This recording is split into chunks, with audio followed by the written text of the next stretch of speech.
जब लौ नहीं भाग लिलार उदय,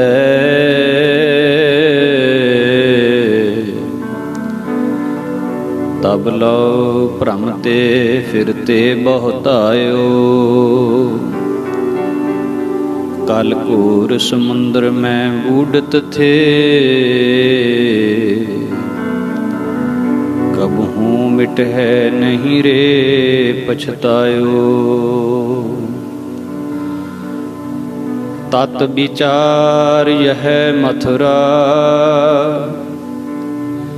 जग तारन को अवतार बनायो। जप्यो जिन अर्जुन देव गुरु, फिर संकट जोन गर्भ न आयो। जप्यो जिन अर्जुन देव गुरु, फिर संकट जोन गर्भ न आयो। धरन गगन नवखंड में है, जोत स्वरूपी रहयो पर। पन मथुरा कछ भेद नहीं, गुर अर्जुन परतक्ष हर। पन मथुरा कछ भेद नहीं, गुर अर्जुन परतक्ष हर।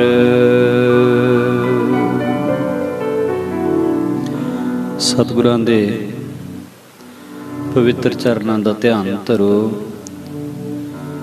दोवें हथ जोड़ के गुरफतेह दी सांझ पाओ। गज के आखो जी वाहिगुरू जी का खालसा, वाहिगुरू जी की फतेह। धन सतगुरु श्री गुरु अर्जन देव जी महाराज सच्चे पातशाह, जिन्हां दियां महान रहमतां महान बख्शिशां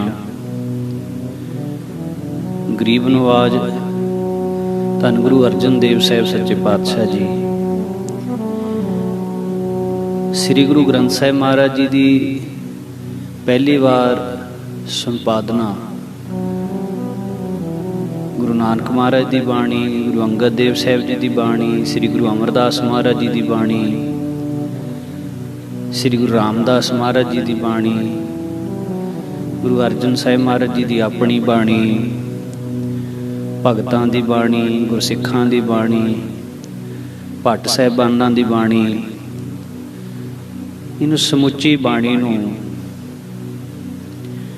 एक जगह संपादित किया श्री गुरु अर्जन देव महाराज जी ने। सदा सदा वास्ते साडे कलयुगी जीवां वास्ते बाणी का महान खजाना सानू बख्शिया। बाणी नूं संपादित करन दी क्यों लोड़ पई, किहड़े हालातां दे विच बाणी का संपादन करना पिया। श्री गुरु अर्जन देव महाराज जी के बड़े भरा बाबा पिरथी चंद जी सीगे जिहड़े, उन्हां दा पुत्र मेहरबान, जो कि गुरु साहिबां दी तरह ही काव रचना दे छंद लिखिया करदा, पर वो गलती ये करदा सी भी अखीर दे विच गुरु नानक साहिब महाराज दा नाम वरतदा सी। आप जी सारे बाणी पढ़न वाले हो। बाणी चाहे श्री गुरु अंगद देव महाराज जी के शरीर राही प्रगट हुई है, चाहे श्री गुरु अमरदास महाराज जियां दे राही बाणी प्रगट हुई, या किसी भी गुरु साहिब के राही बाणी प्रगट हुई, किसी भी शब्द दे विच तुहानूं ये संकेत नहीं मिलेगा भी ये बाणी श्री गुरु अंगद देव जी महाराज की रचना तो उचारण हुई है। अखीर दे विच भी गुरु अंगद देव महाराज जी का नाम आया है, जां गुरु अमरदास महाराज का नाम आया है।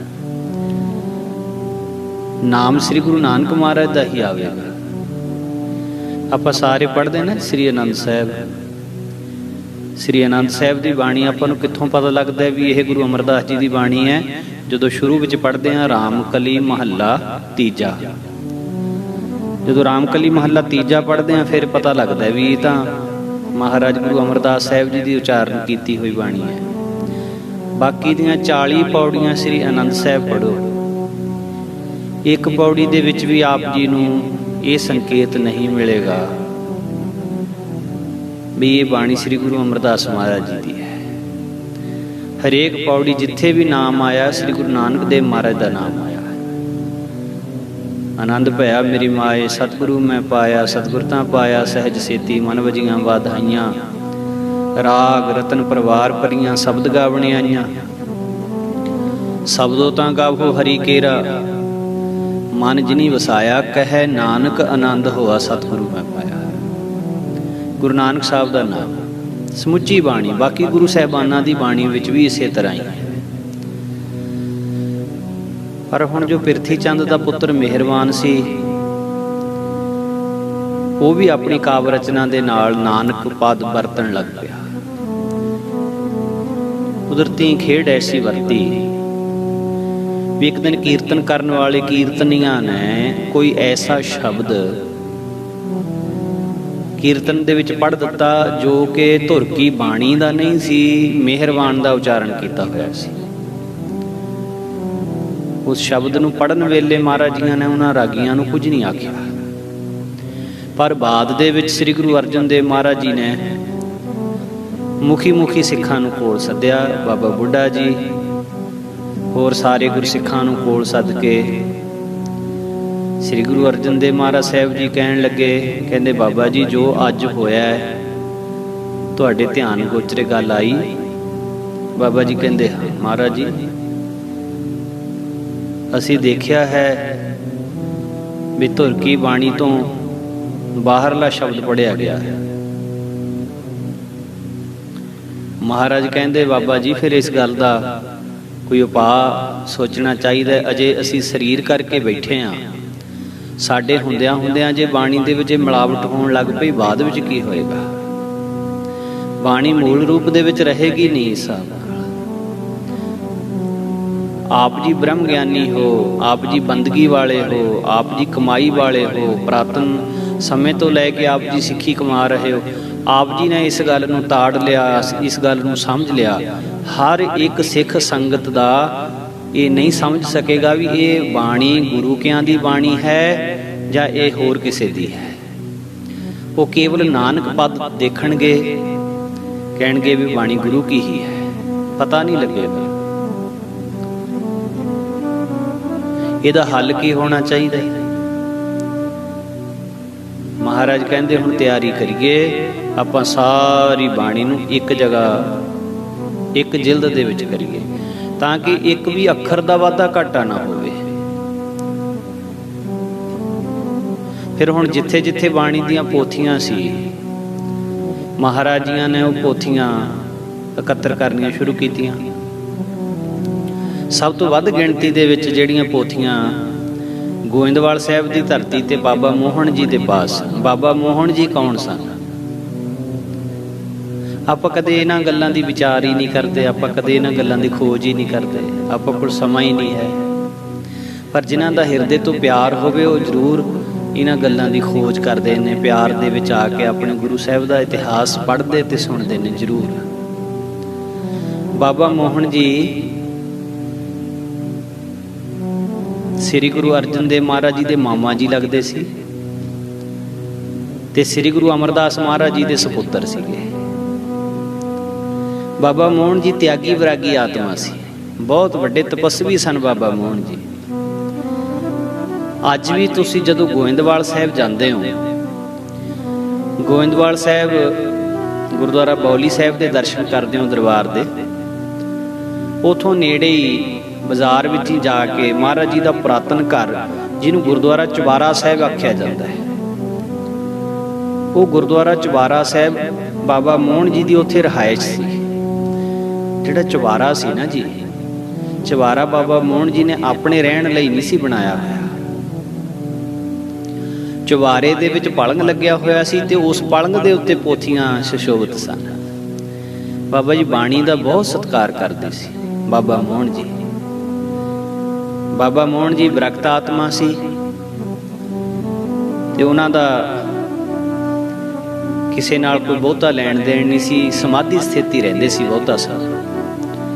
ਬਹੁਤ ਤਿਆਗ ਦੀ ਬਿਰਤੀ ਸੀ ਉਹਨਾਂ ਦੀ। ਹੁਣ ਗੁਰੂ ਅਰਜਨ ਦੇਵ ਮਹਾਰਾਜ ਜੀ ਸਿੱਖਾਂ ਨੂੰ ਲੈ ਕੇ ਨਾਲ ਤੇ ਗੋਇੰਦਵਾਲ ਸਾਹਿਬ ਦੀ ਧਰਤੀ ਤੇ ਆਏ। ਬੌਲੀ ਸਾਹਿਬ ਇਸ਼ਨਾਨ ਕੀਤਾ, ਦਰਸ਼ਨ ਮੇਲੇ ਕੀਤੇ। ਬੇਅੰਤ ਸੰਗਤਾਂ ਨੂੰ ਪਤਾ ਲੱਗਿਆ, ਬਹੁਤ ਸੰਗਤਾਂ ਆਉਣੀਆਂ ਸ਼ੁਰੂ ਹੋ ਗਈਆਂ, ਵੱਡਾ ਇਕੱਠ ਹੋ ਗਿਆ। ਸੰਗਤਾਂ ਮਹਾਰਾਜ ਦੇ ਦੀਦਾਰ ਕਰਕੇ ਨਿਹਾਲ ਹੋ ਰਹੀਆਂ। ਕਾਫੀ ਸਮੇਂ ਬਾਅਦ ਮਹਾਰਾਜ ਗੋਇੰਦਵਾਲ ਸਾਹਿਬ ਆਏ ਸੀ।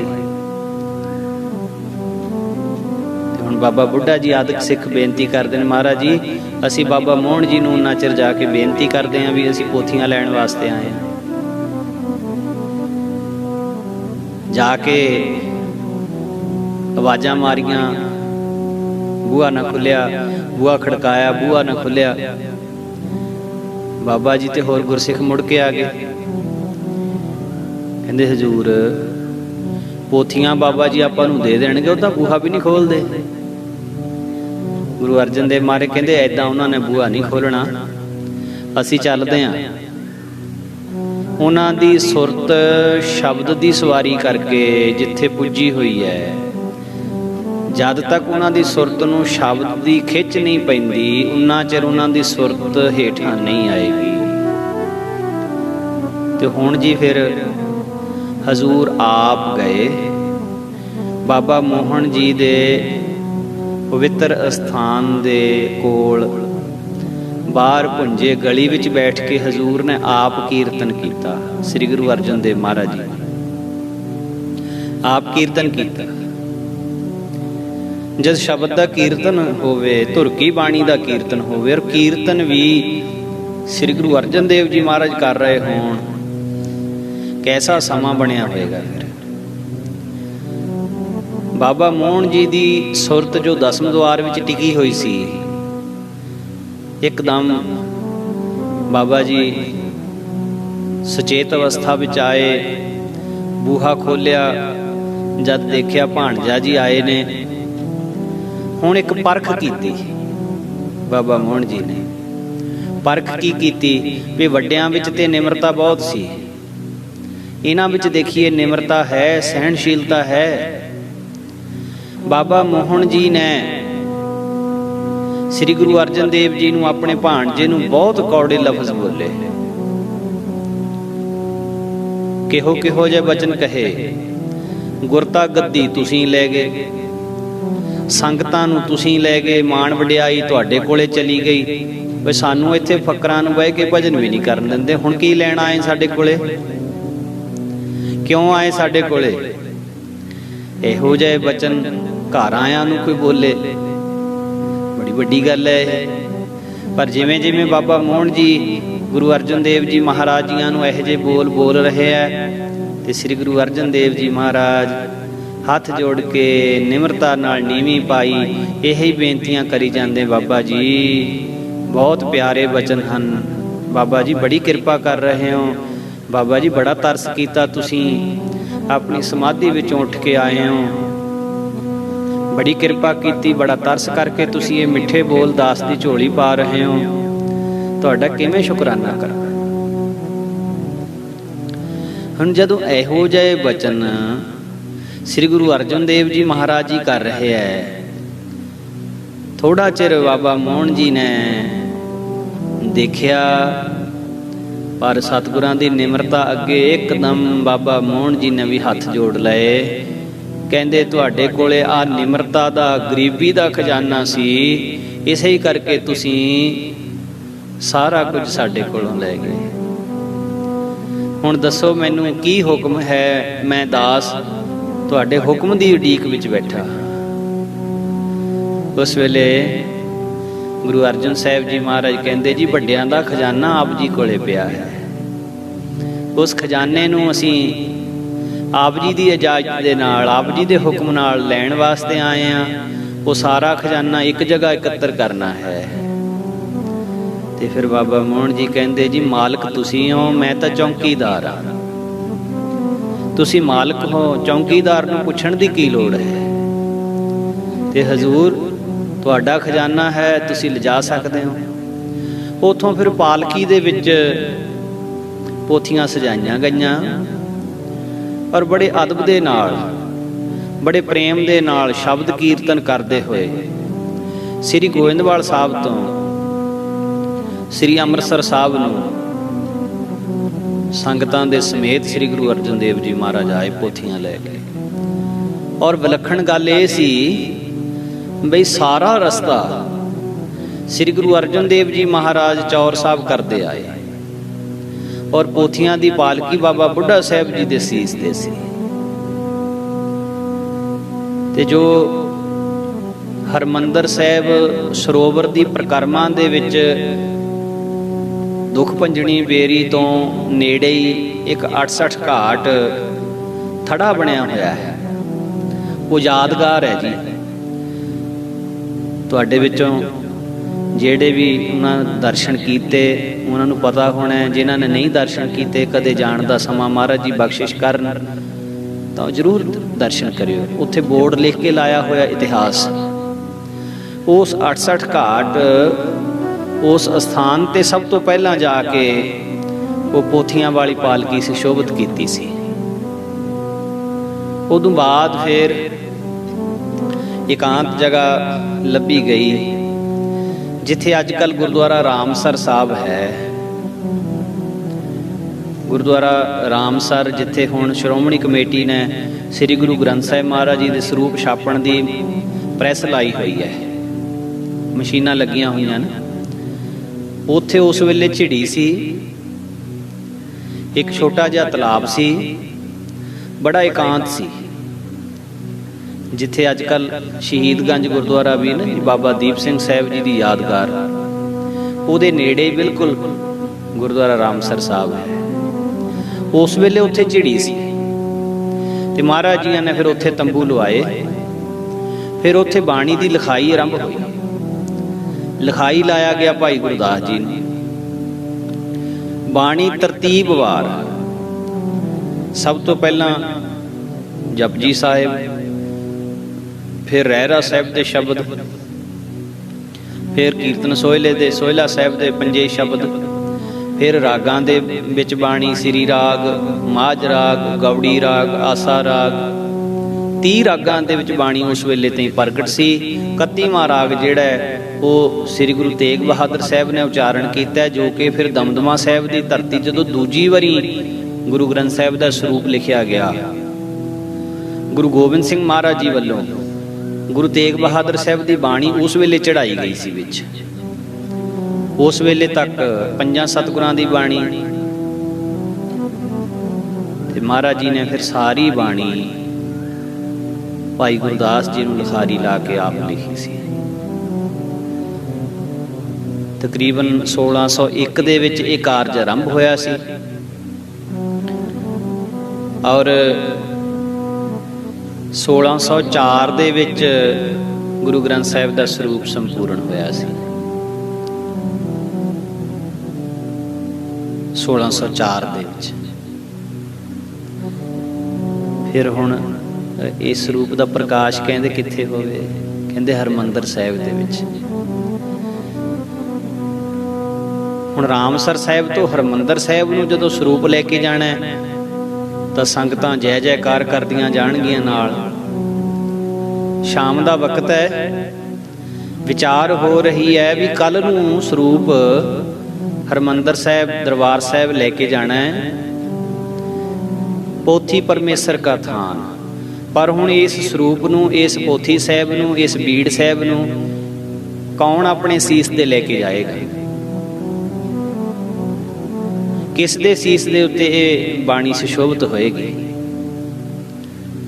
ਸਾਰੇ ਕਹਿੰਦੇ ਨੇ ਮਹਾਰਾਜ ਆਪ ਜੀ ਹੁਕਮ ਕਰੋ। ਮਹਾਰਾਜ ਕਹਿੰਦੇ ਬਹੁਤ ਪਵਿੱਤਰ ਸੀਸ ਹੋਣਾ ਚਾਹੀਦਾ, ਜਿਸ ਸੀਸ ਦੇ ਉੱਤੇ ਇਹ ਬਾਣੀ ਦਾ ਸਰੂਪ ਸੁਸ਼ੋਭਿਤ ਹੋਵੇ।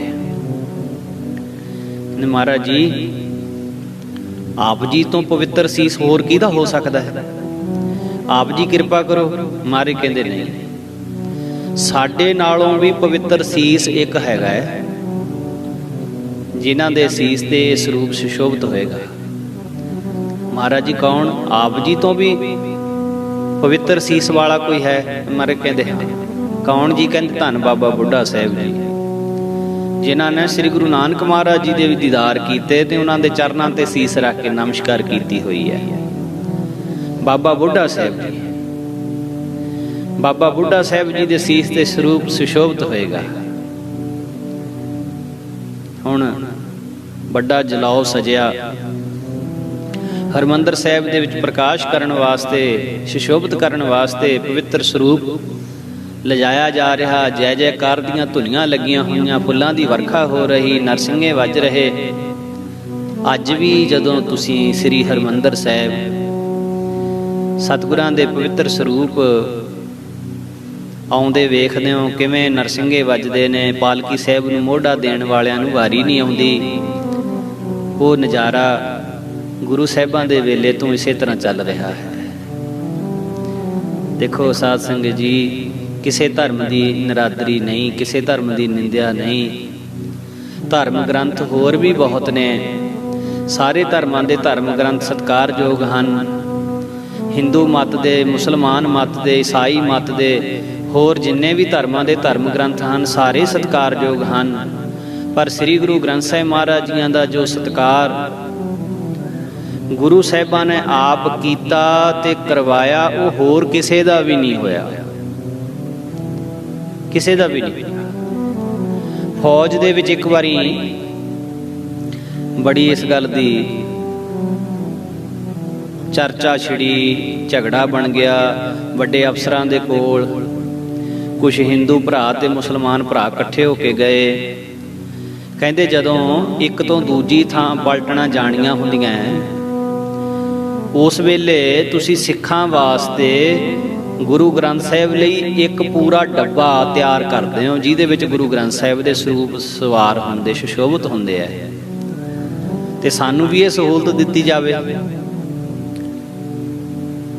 अफसर बड़ा सियाणा सी, अफसर कहंदा कोई नहीं बई, जदों हुण आपां जावांगे तुहानू भी ये सहूलत मिलेगी जरूर। हुण जाण दा समां आया, रेलवे स्टेशन दे उत्ते उड़ीकिया जा रहा है पलटन नूं। गुरु ग्रंथ साहिब महाराज वास्ते एक डब्बा तैयार है। हुण जिहड़े हिंदू भाईचारे वाले वीर उन्हां नूं भी कहा गया भी तुसीं भी आपदे धर्म ग्रंथ लेके आयो बई। मुसलमानां नूं भी कहा। हुण हिंदू भाईचारे दा वीर फौजी भरा भगवत गीता नूं एक कपड़े दे विच लपेट के ऐ जिवें बाकी दियां किताबां चक्की दियां ऐ पकड़ के ते स्टेशन दे प्लेटफार्म ते तुरिया जा रहा है।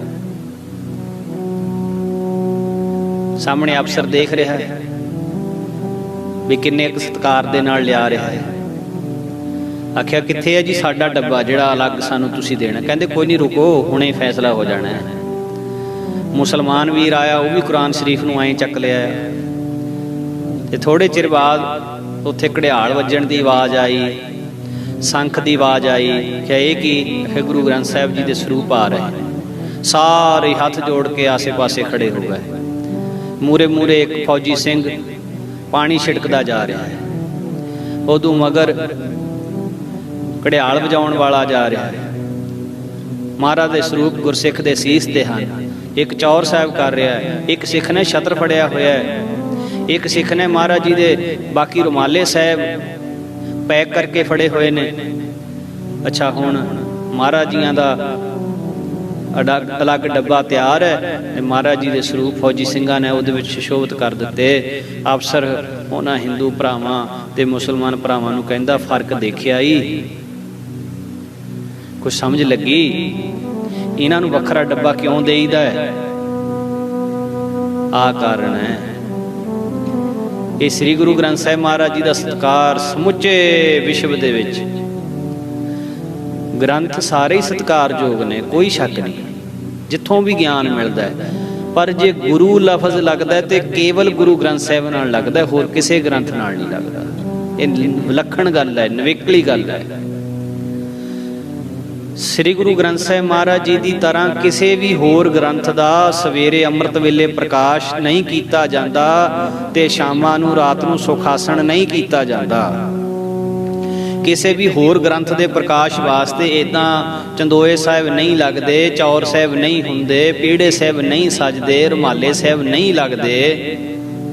ਸ੍ਰੀ ਗੁਰੂ ਗ੍ਰੰਥ ਸਾਹਿਬ ਮਹਾਰਾਜ ਦੀ ਤਰ੍ਹਾਂ ਹੋਰ ਕਿਸੇ ਗ੍ਰੰਥ ਦੇ ਸੁਖਾਸਣ ਵਾਸਤੇ ਪਲੰਗੇ ਸਾਹਿਬ, ਸੱਚਖੰਡ ਸਾਹਿਬ ਅਲੱਗ ਨਹੀਂ ਬਣਦੇ। ਇਹ ਮਰਜ਼ਾਦਾ ਕਿਸੇ ਮਨੁੱਖ ਨੇ ਨਹੀਂ ਤੋਰੀ, ਵੀ ਸ਼ਾਇਦ ਬਾਅਦ ਦੇ ਵਿੱਚ ਗੁਰੂ ਸਾਹਿਬਾਂ ਤੋਂ ਬਾਅਦ ਕਿਸੇ ਨੇ ਮਰਜ਼ਾਦਾ ਬਣਾ। ਇਹ ਤੇ ਮਰਜ਼ਾਦਾ ਸ੍ਰੀ ਗੁਰੂ ਅਰਜਨ ਦੇਵ ਮਹਾਰਾਜ ਜੀ ਆਪ ਚਲਾ ਗਏ ਸੀ। ਆਪ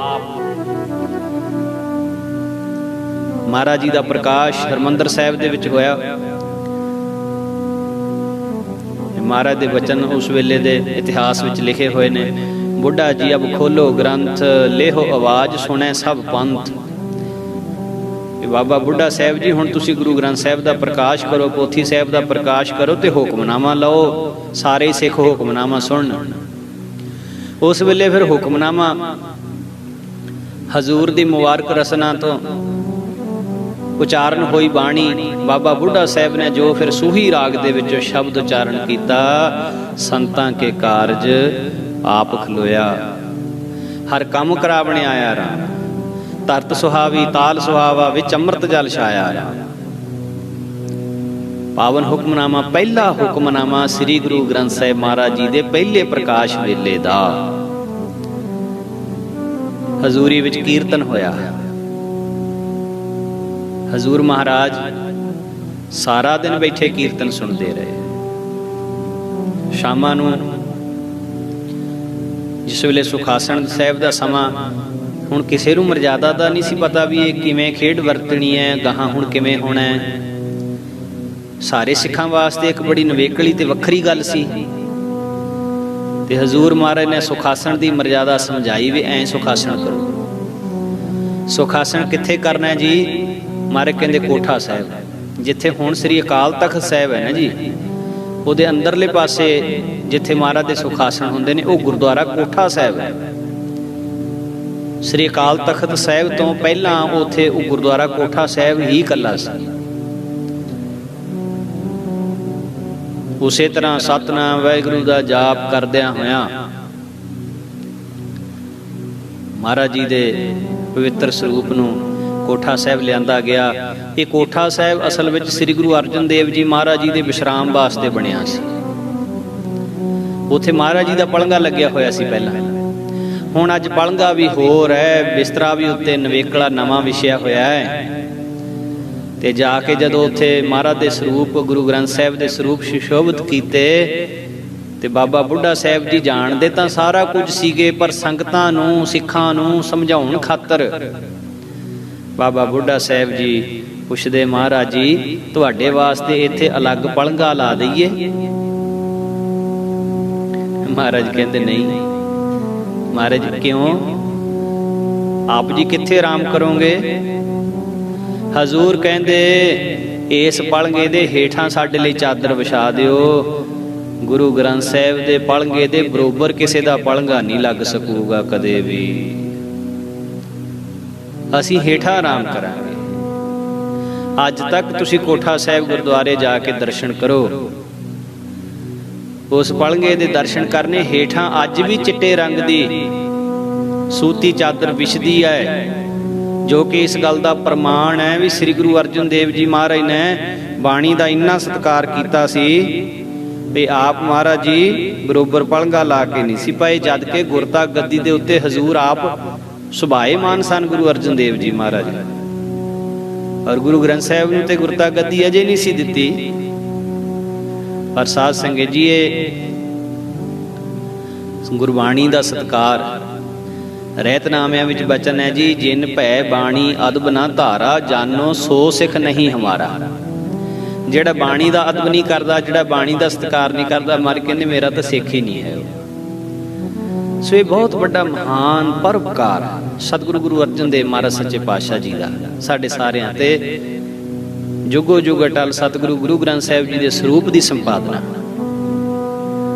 ਹੁਣ ਇੱਕ ਬੇਨਤੀ, ਕੱਲ ਨੂੰ ਜੋ ਮਹਾਰਾਜ ਸੱਚੇ ਪਾਤਸ਼ਾਹ ਜੀਆਂ ਦਾ ਸ਼ਹੀਦੀ ਪੁਰਬ ਹੈ, ਆਪਾਂ ਸਾਰੇ ਆਪੋ ਆਪਣੇ ਤਰੀਕੇ ਨਾਲ ਹਜ਼ੂਰ ਦੇ ਪੁਰਬ ਨੂੰ ਸਮਰਪਿਤ ਹੋ ਕੇ ਬਾਣੀ ਪੜ੍ਹੀਏ। ਕੱਲ੍ਹ ਵੀ ਬੇਨਤੀ ਕੀਤੀ ਸੀ, ਪਰ ਫਿਰ ਸਾਨੂੰ ਕਈ ਸੰਗਤਾਂ ਦੇ ਸੁਨੇਹੇ ਹੁਕਮ ਆਏ ਵੀ ਤੁਸੀਂ ਸੰਗਤ ਨੂੰ ਇਹ ਜ਼ਰੂਰ ਕਹੋ ਵੀ ਇੰਨੀ ਬਾਣੀ ਤਾਂ ਘੱਟੋ ਘੱਟ ਪੜ੍ਹੋ, ਕਿਉਂਕਿ ਸਾਡਾ ਸੁਭਾਅ ਬਣ ਗਿਆ ਹੈ, ਸੁਭਾਅ ਬਣ ਗਿਆ ਹੈ। ਡਿਊਟੀ ਲੱਗ ਜਾਏ ਉਹਨੂੰ ਡਿਊਟੀ ਸਮਝ ਕੇ ਨਿਭਾਉਂਦੇ ਆ, ਆਪਣੇ ਆਪ ਆਪਣੇ ਤਰੀਕੇ ਦੇ ਨਾਲ ਘੱਟ ਹੀ ਯਤਨ ਕਰਦੇ ਆ ਵੀ ਨਹੀਂ ਆਪਾਂ ਵੱਧ ਤੋਂ ਵੱਧ ਕਰੀਏ। ਮਨ ਢੀਠ ਹੋ ਜਾਂਦਾ ਨਾ ਜੀ। ਇੱਕ ਤੇ ਗੱਲ ਹੁੰਦੀ ਆ ਵੀ ਸਮਾਂ ਨਹੀਂ ਬਣਿਆ, ਸਮਾਂ ਨਹੀਂ ਮਿਲਿਆ, ਕੋਈ ਮਜਬੂਰੀ ਹੋ ਗਈ, ਪਰ ਇੱਕ ਸਮਾਂ ਹੋਣ ਦੇ ਬਾਵਜੂਦ ਵੀ ਫਿਰ ਵੀ ਨਹੀਂ ਕਰਦੇ। ਤੇ ਉਸ ਵਾਸਤੇ ਬੇਨਤੀ ਹੈ ਜੀ, ਕੱਲ੍ਹ ਨੂੰ ਹਜ਼ੂਰ ਦਾ ਸ਼ਹੀਦੀ ਪੁਰਬ ਹੈ। ਸਤਿਗੁਰਾਂ ਦੀ ਕੁਰਬਾਨੀ ਨੂੰ ਸਿਜਦਾ ਕਰਦੇ ਹੋਏ ਸਤਿਗੁਰਾਂ ਦੀ ਨੇੜਤਾ ਦਾ ਅਹਿਸਾਸ ਕਰੀਏ। ਸੁਖਮਨੀ ਸਾਹਿਬ ਦੇ ਪਾਠ ਕਰ ਸਕਦੇ ਹੋ ਤੇ ਘੱਟੋ ਘੱਟ ਕੱਲ੍ਹ ਨੂੰ 2 ਸੁਖਮਨੀ ਸਾਹਿਬ ਕਰਿਓ। ਜੇ ਜਪਜੀ ਸਾਹਿਬ ਦੇ ਪਾਠ ਕਰ ਸਕਦੇ ਹੋ ਤੇ ਘੱਟੋ ਘੱਟ 21 ਜਪਜੀ ਸਾਹਿਬ ਦੇ ਪਾਠ ਕਰਨੇ। ਜੇ ਚੌਪਈ ਸਾਹਿਬ ਦੇ ਪਾਠ ਕਰ ਸਕਦੇ ਹੋ ਤੇ ਘੱਟੋ ਘੱਟ 51 ਪਾਠ ਚੌਪਈ ਸਾਹਿਬ ਦੇ ਕਰਿਓ। ਜੇ ਮੂਲ ਮੰਤਰ ਕਰ ਸਕਦੇ ਹੋ, ਕਈ ਬਾਣੀ ਨਹੀਂ ਪੜ੍ਹਨੀ ਜਾਣਦੇ, ਮੂਲ ਮੰਤਰ ਹੀ ਕਰਨਾ ਜਾਣਦੇ ਨੇ, ਤੇ ਘੱਟੋ ਘੱਟ 11 ਮਾਲਾ 108 ਮਣਕੇ ਦੀਆਂ, 27 ਮਣਕੇ ਵਾਲੇ ਸਿਮਰਨੇ ਨਹੀਂ, 108 ਮਣਕੇ ਦੀ ਜਿਹੜੀ ਸੰਪੂਰਨ ਮਾਲਾ ਹੁੰਦੀ ਹੈ, 11 ਮਾਲਾ ਮੂਲ ਮੰਤਰ ਦੀਆਂ ਕਰਿਓ। ਜੇ ਵਾਹਿਗੁਰੂ ਗੁਰਮੰਤਰ ਦੀਆਂ ਕਰਨੀਆਂ ਤਾਂ 101 ਮਾਲਾ ਵਾਹਿਗੁਰੂ ਗੁਰਮੰਤਰ ਦੀ ਕਰਿਓ। ਇਹ ਸਾਡੀ ਹੱਥ ਜੋੜ ਕੇ ਬੇਨਤੀ ਹੈ। ਇਹ ਕੱਲ੍ਹ ਨੂੰ ਆਪਣਾ ਨਿਯਮ ਨਿਤਨੇਮ ਇਹ ਜ਼ਰੂਰ ਕਰਨਾ। ਮਹਾਰਾਜ ਜੀ ਦੀ ਸ਼ਹੀਦੀ ਦੇ ਪੁਰਬ ਨੂੰ ਸਮਰਪਿਤ ਹੋ ਕੇ ਮਹਾਰਾਜ ਦੀ ਕੁਰਬਾਨੀ ਨੂੰ ਸਿਜਦਾ ਕਰਨਾ ਹੈ। ਸਮੇਂ ਚੋਂ ਸਮਾਂ ਕੱਢਣਾ ਜ਼ਰੂਰ। ਹਜ਼ੂਰ ਕਿਰਪਾ ਕਰਨਗੇ ਜ਼ਰੂਰ ਆਪਾਂ ਸਾਰਿਆਂ ਤੇ ਫਿਰ ਸ਼ਾਮ ਤੱਕ ਜੇ ਆਪ ਜੀ ਸਾਨੂੰ ਸੂਚਿਤ ਕਰਦੇ ਹੋ ਤੇ ਸ਼ਾਮ ਦੇ ਨਿਤਨੇਮ ਤੋਂ ਬਾਅਦ ਜਦੋਂ ਅਰਦਾਸ ਹੋਏਗੀ, ਕੜਾਹ ਪ੍ਰਸ਼ਾਦ ਦੀ ਦੇਗ ਤਿਆਰ ਕਰਕੇ ਅਰਦਾਸ ਕੀਤੀ ਜਾਏਗੀ। ਤੇ ਬਾਕੀ ਕੋਸ਼ਿਸ਼ ਹੈ ਸਾਡੀ ਵੀ ਕੱਲ੍ਹ ਨੂੰ ਸ਼ਾਮ ਦਾ ਦੀਵਾਨ 7:30 ਤੋਂ 8:30 ਕੀਤਾ ਜਾਵੇ। ਮਹਾਰਾਜ ਜੀ ਦੀ ਸ਼ਹੀਦੀ ਨੂੰ ਸਮਰਪਿਤ ਹੋ ਕੇ ਮਹਾਰਾਜ ਜੀ ਦੇ ਪਵਿੱਤਰ ਇਤਿਹਾਸ ਦੀ ਵਿਚਾਰ ਕੀਤੀ ਜਾਵੇ। ਫਿਰ ਉਹ ਦੀਵਾਨ ਦੀ ਸਮਾਪਤੀ ਤੋਂ ਬਾਅਦ ਸਾਰਿਆਂ ਦੇ ਪਾਠ ਜਾਪ ਦੀ ਅਰਦਾਸ ਹੋਏਗੀ। ਤੇ ਜ਼ਰੂਰ ਸਾਨੂੰ ਸੂਚਿਤ ਕਰ ਦਿੱਤਾ ਜਾਵੇ ਜੀ। ਸਾਡੀ ਬੇਨਤੀ ਹੈ, ਬਾਣੀ ਜ਼ਰੂਰ ਪੜ੍ਹਨੀ ਹੈ ਜੀ। ਤੇ ਹਜ਼ੂਰ ਦੇ ਇਤਿਹਾਸ ਦੇ ਵਿੱਚੋਂ ਹੋਰ ਵੀ ਵਿਚਾਰ ਜਿੰਨੀ ਹੋ ਸਕੇਗੀ ਮਹਾਰਾਜ ਜੀ ਦੀ ਕਿਰਪਾ ਦੇ ਨਾਲ ਜ਼ਰੂਰ ਕਰਾਂਗੇ। ਆਓ ਜਿੰਨਾ ਸਮਾਂ ਆਪਣੇ ਕੋਲੇ ਹੁਣ ਹੈਗਾ, ਮਹਾਂਪੁਰਸ਼ਾਂ ਦਾ ਸਥਾਨ ਹੈ ਜੀ ਇਹਨਾਂ ਦਾ, ਸੰਤ ਬਾਬਾ ਜਵੰਤ ਸਿੰਘ ਜੀ ਦਾ, ਰਾਜਾ ਸੰਤੀ। ਔਰ ਜਦੋਂ ਏਅਰਪੋਰਟ ਬਣਿਆ, ਸਰਕਾਰਾਂ ਨੇ ਬਣਾਇਆ, ਇਹ ਇੱਕ ਪ੍ਰਤੱਖ ਘਟਨਾ ਹੈ ਜੀ, ਸੱਚ ਹੈ ਇਹ, ਬਿਲਕੁਲ ਔਨ ਰਿਕਾਰਡ ਹੈ। ਜਿਸ ਵੇਲੇ ਏਅਰਪੋਰਟ ਬਣਿਆ ਤੇ ਸਰਕਾਰਾਂ ਨੇ ਜਾਂ ਏਅਰਪੋਰਟ ਅਥਾਰਟੀ ਨੇ ਗੁਰਦੁਆਰੇ ਨੂੰ ਜਿੰਦੇ ਲਾਤੇ। ਇਹ ਕੋਈ ਗੁਰਦੁਆਰੇ ਨਹੀਂ ਜਾ ਸਕੇਗਾ। ਇਹ ਏਅਰਪੋਰਟ ਦੀ ਸਿਕਿਉਰਿਟੀ ਦੀ ਗੱਲ ਹੈ, ਇਹ ਇੰਟਰਨੈਸ਼ਨਲ ਏਅਰਪੋਰਟ ਹੈ ਤੇ ਗੁਰਦੁਆਰੇ ਨਹੀਂ ਕੋਈ ਜਾ ਸਕੇਗਾ। ਜਦੋਂ ਪਹਿਲਾ ਜਹਾਜ਼ ਲੈਂਡ ਹੋਣਾ ਸੀ ਇੱਥੇ ਤੇ ਉਹਨੂੰ ਥੱਲੇ ਏਅਰਪੋਰਟ ਹੀ ਨਹੀਂ ਸੀ ਦਿਸ ਰਿਹਾ, ਸਮੁੰਦਰ ਦਿਸ ਰਿਹਾ ਸੀ। ਉਹਦੇ ਨਾਲ ਜਦੋਂ ਸੰਪਰਕ ਕੀਤਾ ਜਾਂਦਾ ਸੀ ਏਅਰਪੋਰਟ ਵਾਲਿਆਂ ਵੱਲੋਂ ਵੀ ਤੁਸੀਂ ਜਹਾਜ਼ ਕਿਉਂ ਨਹੀਂ ਲੈਂਡ ਕਰ ਰਹੇ, ਤੇ ਉਹ ਅੱਗੇ ਕਹਿੰਦਾ ਸੀ ਵੀ ਮੈਨੂੰ ਤਾਂ ਦਿਸ ਹੀ ਨਹੀਂ ਰਿਹਾ ਥੱਲੇ ਕੁਛ ਵੀ, ਮੈਨੂੰ ਤਾਂ ਸਮੁੰਦਰ ਦਿਸ ਰਿਹਾ ਇੱਥੇ। 2-3 ਵਾਰੀ ਐਸਾ ਹੋਇਆ ਸੀ, ਵਾਪਸ ਦਿੱਲੀ ਨੂੰ ਜਹਾਜ਼ ਲੈ ਜਾਂਦੇ ਸੀ, ਦਿੱਲੀ ਏਅਰਪੋਰਟ ਤੇ ਲੈ ਜਾਂਦੇ ਸੀ ਜਹਾਜ਼, ਦਿਸ ਹੀ ਨਹੀਂ ਸੀ ਰਿਹਾ। ਫਿਰ ਵਿਚਾਰਾਂ ਹੋਈਆਂ ਵੀ ਆਖਰ ਕਾਰਨ ਕੀ ਹੈ। ਫਿਰ ਸਿਆਣੇ ਗੁਰਸਿੱਖਾਂ ਨੇ ਉਹਨਾਂ ਨੂੰ ਸਮਝਾਇਆ, ਦੱਸਿਆ ਵੀ ਇਹ ਬਹੁਤ ਭਗਤੀ ਵਾਲੇ ਮਹਾਂਪੁਰਖਾਂ ਦਾ ਸਥਾਨ ਹੈ, ਜੇ ਤੁਸੀਂ ਇਹਨੂੰ ਜਿੰਦੇ ਲਾ ਦਿਓਗੇ ਤੇ ਤੁਹਾਡਾ ਏਅਰਪੋਰਟ ਨਹੀਂ ਚੱਲੇਗਾ। ਇੱਥੇ ਏਅਰਪੋਰਟ ਤੇ ਕੋਈ ਜਹਾਜ਼ ਲੈਂਡ ਨਹੀਂ ਕਰ ਸਕੇਗਾ ਜੇ ਤੁਸੀਂ ਮਹਾਂਪੁਰਖਾਂ ਦੇ ਸਥਾਨ ਨੂੰ ਜਿੰਦੇ ਲਾ ਦਿਓਗੇ। ਮੁਆਫੀਆਂ ਮੰਗੀਆਂ ਗਈਆਂ ਤੇ ਗੁਰਦੁਆਰਾ ਸਾਹਿਬ ਨੂੰ ਦੁਬਾਰਾ ਜਿੰਦੇ ਖੋਲ੍ਹ ਕੇ ਤੇ ਸੰਗਤਾਂ ਦੇ ਦਰਸ਼ਨਾਂ ਲਈ ਖੋਲ੍ਹਿਆ ਗਿਆ। ਅੱਜ ਵੀ ਉਹ ਸਥਾਨ ਉਵੇਂ ਜਿਵੇਂ ਚੜ੍ਹਦੀ ਕਲਾ ਦੇ ਵਿੱਚ ਹੈ। ਸਮਾਂ ਰੱਖਿਆ ਹੋਇਆ ਵੀ ਇਸ ਸਮੇਂ ਜਾ ਕੇ ਸੰਗਤਾਂ ਦਰਸ਼ਨ ਦਿਦਾਰੇ ਕਰ ਸਕਦੀਆਂ, ਮਹਾਰਾਜ ਦੀ ਸੇਵਾ ਕਰ ਸਕਦੀਆਂ, ਮਹਾਰਾਜ ਦੇ ਦੀਦਾਰ, ਮਹਾਂਪੁਰਸ਼ਾਂ ਦੇ ਅਸਥਾਨ ਨੂੰ ਸਿਜਦਾ ਕਰ ਸਕਦੀਆਂ। तो बाबा जवंत सिंह जी महाराज, जिन्हों ने काफ़ी लम्मा समा धन बाबा आनंद सिंह जी, नानसर कलेरां वाले इकट्ठे भगती करते रहे। सारा गढ़ी बहुत समा इकट्ठिया ने बतीत कराया। और सारा गढ़ी गुरुद्वारे बाबा आनंद सिंह ते बाबा जवंत सिंह जी दोवां महापुरखों ने श्री गुरु नानक देव जी महाराज जियां दे प्रतੱਖ दर्शन किए, गुरु ग्रंथ साहिब जी दे विचों प्रगट करके। किन्ने दिनां दी भुख कट्टी सी, वड्डी कुर्बानी की सी दोवां महापुरखों ने। ते संत बाबा जवंत सिंह जी नूं उस वेले गुरु नानक महाराज ने बचन किया सी कि संत जी तुहाडी की इच्छा है, तुहानूं की देईए। ते बाबा जवंत सिंह जी कीर्तन बहुत सोहना कर लेंदे सी। ते बाबा जवंत सिंह ने बेनती की सी, हजूर ये किरपा करियो जिवें अज तुहाडे दीदार हो रहे हैं, दर्शन हो रहे हैं, जदों भी कीर्तन करां मैनूं तुहाडे इसे ही तरह दर्शन हो, इसे तरह तुहाडे दीदार हो। तो उस वेले फिर गुरु नानक महाराज ने बचन किया सी, संत जी तुहानूं ते दर्शन होणगे ही होणगे, जिहड़ा प्रेम भावना शरधा नाल बैठ के तुहाडा कीर्तन सुनिया करेगा, ओनूं भी साडे दर्शनां दा झलकारा वजिया करेगा, ओनूं भी साडे दीदार होया करनगे। तो बाबा जवंत सिंह जी महाराज ते संत बाबा ज्वाला सिंह जी दे गुरु भाई सीगे जी, बाबा आया सिंह जियां दे सेवक सीगे। महापुरख बाबा ज्वाला सिंह जी राजा सांसी गए हुए, उत्थे दा एक संधा वालिया परिवार दा बड़ा सरदार सी रघुवीर सिंह। संधा वालिया खानदान बड़ा मिसलां दे वेले तो लैके, जदों मिसलां दे विच सिख वंडे हुए सी, उस वेले तो लैके संधा वालिया जिहड़ा परिवार सी बड़ा बड़ा खानदान, बहुत जायदादां दे मालक सन। तो उन्हां दा सरदार सी रघुवीर सिंह।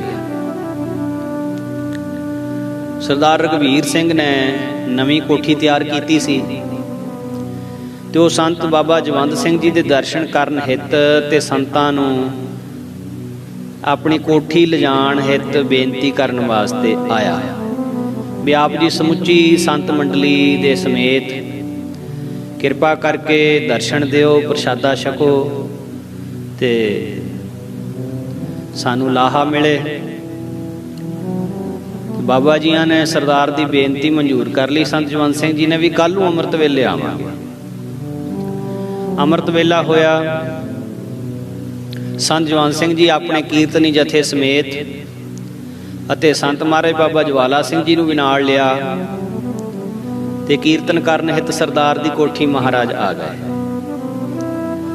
बड़े महान रस दे विच आसा दी वार दा कीर्तन संत बाबा जवंत सिंह जी ने कीता। बड़ा रसीला कीर्तन सी, ਸਰੋਤਿਆਂ ਨੂੰ एकदम एकागर कर लेंदे सी, ऐसे ही उन्हां दी आवाज़ दे विच खिच सी। ਅੰਮ੍ਰਿਤਸਰ ਸਾਹਿਬ ਤੋਂ भी संगतां महापुरखां दा कीर्तन सुणन आया करदियां सी। कीर्तन की समाप्ति तो उपरंत समुची संत मंडली वास्ते लंगर तैयार हो गया। हुण भोजन छकण वास्ते संतां ने पंगत ला ली। पंगत दे विच सारे साधु बैठे है, पर महापुरखां दे उस वेले हत्थ सुच्चे कराउण दी सेवा ना सरदार ने कीती, ना सरदार दियां सरदारां ने। सेवा किहने कीती जी? नौकरां ने। थाल परोसे तां भी नौकरां ने। महापुरुषां ने भोजन प्रशादा छक लिया, बाद दे विच हत्थ सुच्चे वो भी नौकरां ने कराए। सरदार ते उहदा परिवार महापुरख हेठां पंगत विच बैठे है, वो सामने कुर्सियां ते बैठे है ते हासा मखौल कर रहे हैं। इस समय दोनों ही संतां ने आपस विच कोई सिद्धांत की गल कथन की, फिर भोजन का अरदासा सोधना शुरू करिया। की अरदास की बाबा जी ने? कहते हे महाराज तेरी देगों प्रसाद छकिया, दाना पानी गुरु जी तुहाडा ਤੇ ਟਹਿਲ ਸੇਵਾ ਸਰਦਾਰ ਦੇ ਨੌਕਰਾਂ ਦੀ ਲੇਖੇ ਲਾਇਓ। ਸਰਦਾਰ ਖਾਲੀ ਦੇ ਖਾਲੀ, ਨਾਨਕ ਨਾਮ ਚੜ੍ਹਦੀ ਕਲਾ, ਤੇਰੇ ਭਾਣੇ ਸਰਬੱਤ ਦਾ ਭਲਾ। ਮਹਾਂਪੁਰਖਾਂ ਨੇ ਜਦ ਆਹ ਅਰਦਾਸ ਕੀਤੀ, ਵਿੱਚ ਕਹਿਤਾ ਸਰਦਾਰ ਖਾਲੀ ਦੇ ਖਾਲੀ। ਜਦ ਸੰਤਾਂ ਨੇ ਲੰਗਰ ਦੀ ਅਰਦਾਸ ਕੀਤੀ ਤਾਂ ਸਰਦਾਰ ਹੋਣੀ ਸੁਣੀ ਤਾਂ ਹੈਰਾਨ ਹੋ ਕੇ ਸੰਤਾਂ ਕੋਲ ਆ ਕੇ ਬੇਨਤੀ, ਮਹਾਰਾਜ ਆਹ ਅਰਦਾਸ ਕਿਹੜੇ ਢੰਗ ਨਾਲ ਕਰਤੀ? ਸੇਵਾ ਨੌਕਰਾਂ ਦੀ, ਸਰਦਾਰ ਖਾਲੀ ਦੇ ਖਾਲੀ। ਤਾਂ ਸੰਤ ਕਹਿਣ ਲੱਗੇ, ਸਰਦਾਰ ਜੀ ਸਾਨੂੰ ਦੁਨੀਆ ਸੰਤ ਕਹਿੰਦੀ ਆ। ਸੰਤਾਂ ਦੀ ਬਾਬਤ ਗੁਰੂ ਅਰਜਨ ਦੇਵ ਜੀ ਮਹਾਰਾਜ ਨੇ ਸੰਤਾਂ ਦੇ ਲੱਛਣ ਦੱਸੇ ਐ। ਸੰਤਨ ਕੀ ਸੁਣ ਸਾਚੀ ਸਾਖੀ, ਸੋ ਬੋਲੇ ਜੋ ਪੇਖੈ ਆਖੀ। ਵੀ ਸੰਤ ਹਮੇਸ਼ਾ ਉਹੀ ਗੱਲ ਕਹੂ ਜਿਹੜੀ ਸੱਚੀ ਹੋਊਗੀ, ਜਿਹੜੀ ਅੱਖੀਂ ਦੇਖੀ ਹੋਊਗੀ। ਤੇ ਅਸੀਂ ਵੀ ਕਹਿੰਦੇ ਜੋ ਅੱਖਾਂ ਨਾਲ ਦੇਖਿਆ ਉਹੀ ਅਰਦਾਸ 'ਚ ਕਹਿਤਾ। ਕਹਿੰਦੇ ਸਰਦਾਰ ਜੀ ਸੁਣੋ, ਦਾਣਾ ਪਾਣੀ ਗੁਰੂ ਕਾ ਹੀ ਹੁੰਦਾ ਹੈ। ਜਿੱਥੇ ਮਰਜੀ ਛਕ ਲਓ, ਦਾਣਾ ਪਾਣੀ ਕਿਸੇ ਬੰਦੇ ਦਾ ਨਹੀਂ ਹੈ, ਪਰਮੇਸ਼ਰ ਦਾ ਹੈ। ਇਹ ਗੁਰੂ ਘਰ ਦਾ ਅਟੱਲ ਨਿਯਮ ਹੈ। ਗੁਰੂ ਨਾਨਕ ਨਾਮ ਲੇਵਾ ਜਿੰਨੇ ਵੀ ਸਿੱਖ ਨੇ ਉਹ ਇਹੀ ਨਿਸ਼ਚਾ ਕਰਦੇ ਨੇ ਵੀ ਜਿਹੜਾ ਵੀ ਦਾਣਾ ਪਾਣੀ ਹੈ ਇਹ ਪਰਮੇਸ਼ਰ ਦਾ, ਗੁਰੂ ਦਾ ਹੈ। ਇਹ ਅਸੀਂ ਗੁਰੂ ਦਾ ਕਹਿਤਾ, ਇਹ ਤਾਂ ਝੂਠ ਨਹੀਂ ਕਿਹਾ। ਕਹਿੰਦਾ ਇਹ ਗੱਲ ਠੀਕ ਹੈ ਜੀ, ਇਹ ਤਾਂ ਝੂਠ ਨਹੀਂ ਹੈ, ਇਹ ਤਾਂ ਕੋਈ ਫਰਕ ਨਹੀਂ। ਕਹਿੰਦਾ ਜੀ ਬਿਲਕੁਲ ਨਹੀਂ। ਹੁਣ ਅੱਗੇ ਸੁਣੋ, ਆਪ ਜੀ ਨੇ ਜਾਂ ਆਪ ਜੀ ਦੀ ਸਰਦਾਰਨੀ ਨੇ ਸੰਗਤ ਦੇ ਜੋੜੇ ਝਾੜੇ? ਕਹਿੰਦਾ ਨਾ ਜੀ। ਤੁਹਾਡੀ ਸਰਦਾਰਨੀ ਨੇ ਜਾਂ ਤੁਸੀਂ ਪ੍ਰਸ਼ਾਦਾ ਤਿਆਰ ਕਰਨ ਲਈ ਆਪਣੇ ਹੱਥੀਂ ਚੱਕੀ ਚਲਾ ਕੇ ਆਟਾ ਪੀਠਾ? ਕਹਿੰਦਾ ਨਾ ਜੀ। ਆਟਾ ਗੁੰਨਿਆ ਹੋਵੇ? ਕਹਿੰਦਾ ਨਾ ਜੀ। ਫੁਲਕੇ ਪਕਾਏ ਹੋਣ? ਕਹਿੰਦਾ ਨਾ ਜੀ। ਸੰਗਤ ਦੇ ਹੱਥ ਧੁਆ ਕੇ ਚੁਲਾ ਕਰਾਇਆ ਹੋਵੇ? ਕਹਿੰਦਾ ਨਾ ਜੀ। ਫਿਰ ਸਰਦਾਰ ਜੀ ਦੱਸੋ ਵੀ ਅਸੀਂ ਝੂਠ ਕਿੱਡਾ ਵੱਡਾ ਬੋਲ ਦਿੰਦੇ ਅਰਦਾਸ ਦੇ ਵਿੱਚ ਵੀ ਸੇਵਾ ਸਰਦਾਰ ਨੇ ਤੇ ਸਰਦਾਰਨੀ ਨੇ ਕੀਤੀ। ਇਹ ਕੰਮ ਕੀਤਾ ਸੇਵਾਦਾਰਾਂ ਤੇਰੇ ਨੌਕਰਾਂ ਨੇ, ਜਿਨ੍ਹਾਂ ਨੇ ਸੇਵਾ ਕੀਤੀ। ਵੇਖੋ ਕਿੱਡੀ ਬੇਪਰਵਾਹੀ। ਇਹ ਹੈ ਸੰਤ ਦੀ ਅਵਸਥਾ, ਬੇਪਰਵਾਹ। ਸੰਤਨ ਅਵਰ ਨ ਕਾਹੂ ਜਾਨੀ, ਬੇਪਰਵਾਹ ਸਦਾ ਰੰਗ ਹਰ ਕੇ ਜਾਂ ਕੋ ਪਾਕ ਸੁਆਮੀ। ਸੰਤ ਨਹੀਂ ਕਿਸੇ ਦੀ ਕਾਣ ਮੰਨਦੇ ਹੁੰਦੇ, ਹੋਵੇ ਸੰਤ ਕੋਈ। ਮਹਾਰਾਜ ਬਾਬਾ ਈਸ਼ਰ ਸਿੰਘ ਸਾਹਿਬ ਜੀ ਇੱਕ ਵਾਰੀ ਪ੍ਰਤਾਪ ਸਿੰਘ ਕੈਰੋਂ ਮੁੱਖ ਮੰਤਰੀ ਸੀ ਜੀ ਉਸ ਵੇਲੇ ਪੰਜਾਬ ਦਾ। ਹੁਣ ਸਮਾਂ ਮੰਗਿਆ ਮਹਾਰਾਜ ਦੇ ਕੋਲੋਂ ਵੀ ਮੈਨੂੰ 5 ਮਿੰਟ ਦੇ ਦਿਓ, ਮਿਲਣਾ ਹੈ, ਦਰਸ਼ਨ ਕਰਨੇ ਆ। ਮਹਾਰਾਜ ਕਹਿੰਦੇ ਇੰਨੇ ਵਜੇ ਆ ਜੀ। ਉਹ ਲੇਟ ਹੋ ਗਿਆ। ਸੰਤ ਮਾਰ ਨੇ ਪਰਵਾਹ ਨਹੀਂ ਕੀਤੀ, ਗੱਡੀ 'ਚ ਬੈਠ ਕੇ ਦੀਵਾਨ ਲਾਉਣ ਚਲੇ ਗਏ। ਉਹ ਵੀ ਮਗਰ ਦੀਵਾਨ 'ਚ ਚਲੇ ਗਿਆ। ਵਾਪਸ ਆ ਗਏ, ਕੁਰਸੀ ਲੱਗੀ, ਉਹ ਵੀ ਉੱਥੇ ਆ ਗਿਆ। ਸੰਗਤ ਮਿਲ ਰਹੀ ਹੈ, ਲਾਈਨ ਲੱਗੀ ਹੋਈ ਹੈ। 14ਵੇਂ ਨੰਬਰ ਤੇ ਪ੍ਰਤਾਪ ਸਿੰਘ ਕੈਰੋਂ ਖੜਾ ਹੈ, ਮੁੱਖ ਮੰਤਰੀ। ਸਾਰਿਆਂ ਨੇ ਕਿਹਾ ਕੈਰੋਂ ਸਾਹਿਬ ਨੂੰ ਅੱਗੇ ਲੰਘ ਜਾਣ ਦਿਓ, ਮੁੱਖ ਮੰਤਰੀ ਸਾਹਿਬ ਨੂੰ ਅੱਗੇ ਲੰਘ ਜਾਣ ਦਿਓ। ਉਸ ਵੇਲੇ ਪ੍ਰਤਾਪ ਸਿੰਘ ਕੈਰੋਂ ਕਹਿੰਦਾ ਬਿਲਕੁਲ ਨਹੀਂ। ਕਹਿੰਦਾ ਮੈਂ ਸਾਰਿਆਂ ਨੂੰ ਲਾਈਨਾਂ ਵਿੱਚ ਖੜਾਉਣਾ ਹੈ। ਅੱਜ ਪਹਿਲਾ ਸਾਧੂ ਦੇਖਿਆ ਜਿਹਨੇ ਮੈਨੂੰ ਲਾਈਨ ਵਿੱਚ ਖੜਾ ਕਰ ਲਿਆ ਹੈ। ਗਲਤੀ ਮੇਰੀ ਹੈ, ਮੈਂ ਲੇਟ ਹੋਇਆ ਸੀ। ਤੋ ਇਹ ਹੁੰਦੀ ਹੈ ਰੱਬ ਦੇ ਪਿਆਰਿਆਂ ਦੀ ਬੇਪਰਵਾਹੀ। ਬੇਪਰਵਾਹੀ ਜਿਨ੍ਹਾਂ ਨੂੰ ਇੱਕ ਪਰਮੇਸ਼ਰ ਤੋਂ ਬਿਨਾ ਕਿਸੇ ਤਾਈਂ ਕੋਈ ਮਤਲਬ ਹੀ ਨਾ ਹੋਵੇ। ਕੋਈ ਆਵੇ ਨਾ ਆਵੇ, ਕੋਈ ਮੱਥਾ ਟੇਕੇ ਨਾ ਟੇਕੇ, ਕੋਈ ਕੰਮ ਹੋਵੇ ਨਾ ਹੋਵੇ, ਸਿਰਫ ਇੱਕ ਪਰਮੇਸ਼ਰ ਦੇ ਨਾਲ ਜਿਨ੍ਹਾਂ ਦਾ ਨਾਤਾ ਹੈ। ਬੇਪਰਵਾਹ। ਤੋ ਹੁਣ ਸਰਦਾਰ ਤੇ ਸਰਦਾਰਨੀ ਦੇ ਖਾਨਿਓਂ ਗਈ ਵੀ ਇਹ ਤਾਂ ਗਲਤੀ ਤਾਂ ਸਾਡੀ ਹੈ। ਮਹਾਂਪੁਰਖਾਂ ਨੇ ਤਾਂ ਸੱਚ ਕਿਹਾ ਹੈ। ਗਲ 'ਚ ਪੱਲਾ ਪਾ ਕੇ ਚਰਨਾਂ ਤੇ ਢਹਿ ਕੇ ਮੱਥੇ ਟੇਕੇ, ਮਹਾਰਾਜ ਸਾਨੂੰ ਬਖਸ਼ ਲਓ। ਕਹਿੰਦੇ ਅਸੀਂ ਤਾਂ ਤੁਹਾਨੂੰ ਕੁਛ ਨਹੀਂ ਕਿਹਾ, ਜੋ ਸੱਚ ਸੀ ਅਸੀਂ ਬੋਲ ਦਿੱਤਾ। ਕਹਿੰਦੇ ਦਾਤਾ ਸਾਨੂੰ ਇੱਕ ਮੌਕਾ ਹੋਰ ਦੇ ਦਿਓ, ਇੱਕ ਮੌਕਾ ਹੋਰ ਦਿਓ, ਦੁਬਾਰਾ ਚਰਨ ਪਾਓ ਤੇ ਫਿਰ ਮਹਾਰਾਜ ਅਸੀਂ ਸੇਵਾ ਕਰਾਂਗੇ। ਅਸੀਂ ਗਲਤੀ ਬਹੁਤ ਵੱਡੀ ਕਰ ਬੈਠੇ। ਕਹਿੰਦੇ ਚੰਗਾ ਕੱਲ ਨੂੰ ਫੇਰ ਆ ਜਾਵਾਂਗੇ। ਦਇਆਵਾਨ ਸਾਧੂ, ਕੱਲ ਨੂੰ ਫੇਰ ਆ ਜਾਵਾਂਗੇ। ਕਹਿੰਦੇ ਹੁਣ ਅੰਮ੍ਰਿਤ ਵੇਲੇ सरदार ते सरदारनी दोए उठे, इशनान करके बाणी पढ़ के दोवां ने तैयारी की। सारा लंगर पानी आप हथी तैयार करिया। महापुरखा ने जदों आके कीर्तन शुरू किया तां सीधी धारना पढ़ी, जिथे होवे ना हरि दा वासा, अग लगे मंदिरां नूं। हुण दोए सरदार ते सरदारनी मूहरे बैठे सुन रहे है भी असी कोठी नवीं बनाई है ते संत किहो जिहे शब्द पढ़दे, अग लगे मंदिरां नूं। दोवां दे अखां 'च पानी आ गया। संत नेत्र बंद करी, संत बाबा जवंत सिंह जी कीर्तन करी जांदे। एक सिंह ने बेनती करी, महाराज सरदार ते सरदारनी बहुत बराग करदे। कहंदे गल की, क्यों रोंदे? कहंदे हजूर कोई खुशियां दा शब्द बख्शो, खुशी दा शब्द पढ़ो। महापुर कहंदे ये शब्द पढ़ के असीं इस कोठी दी तपश नूं ठंडा कर रहे हैं, तां कि इत्थे वसन वालियां दे मनां नूं भी शांति आ जाए। महापुरखां ने ऐसे अनेकां शब्द पढ़े। आसा दी वार दा कीर्तन होया। आप हथी प्रसाद पानी छकाया महापुरुषां नूं। फिर महापुरखां ने दुबारा अरदास जदों दूजे दिन कीती, फिर आख्या दाना पानी गुरु का, टहल पानी सरदारां दी।